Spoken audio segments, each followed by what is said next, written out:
to play the shitty games that suck ass. He'd rather have a buffalo take a diarrhea dump in his ear. He'd rather eat the rotten asshole of a roadkill skunk and down it with beer. He's the angriest gamer you've ever heard. He's the angry Nintendo nerd. He's the angry Atari Sega nerd. He's the angry video game nerd.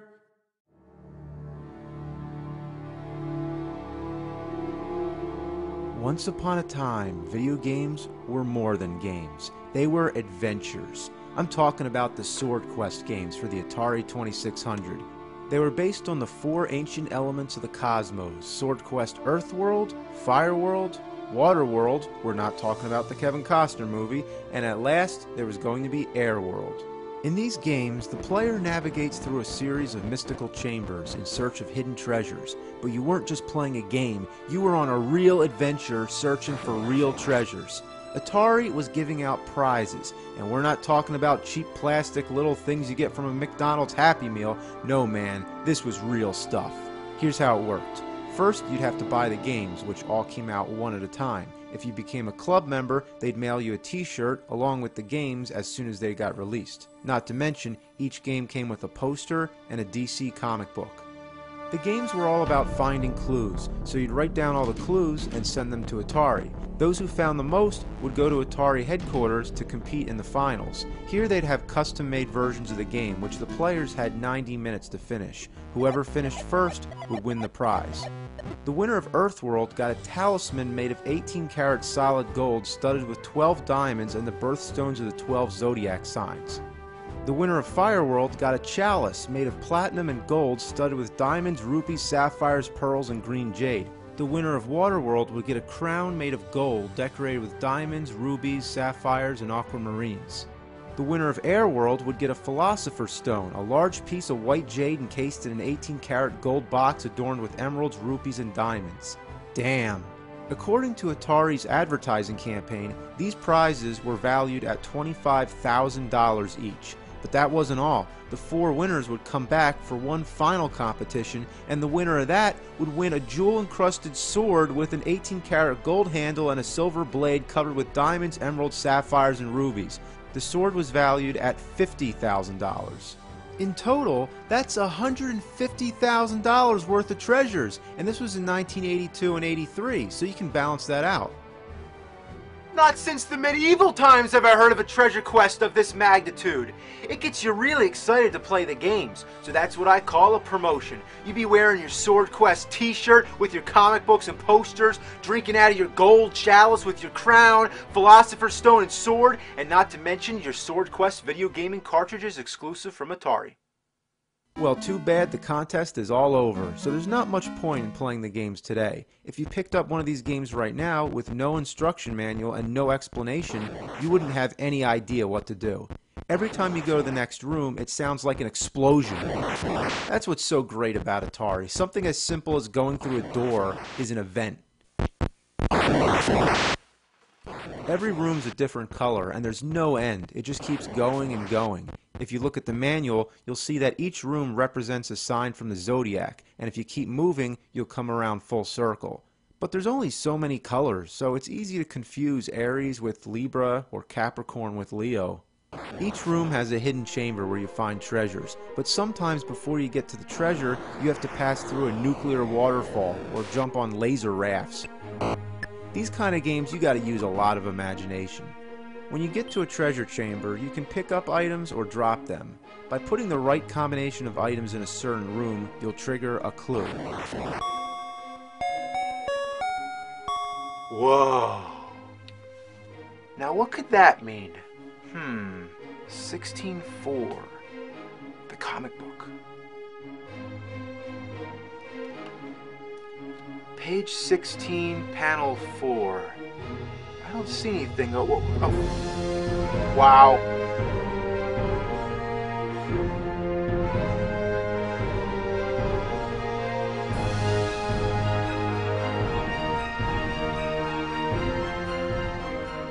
There's 10 hidden words, and they're supposed to make a sentence, but 5 of them are bogus. The only way to figure out which are the right words is to find a subliminal hint on the first page.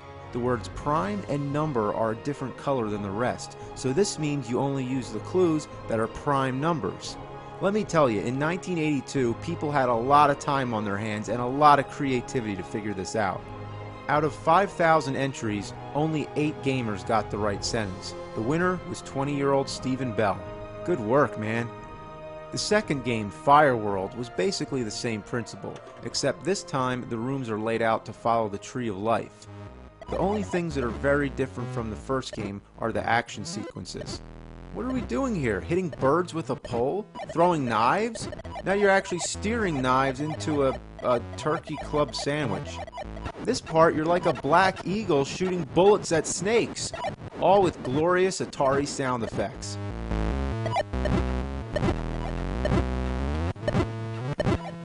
I think this game was a little easier than Earthworld because this time over 50 gamers found all the clues, so Atari had sort of a tiebreaker where they made everyone write down what they liked about the game.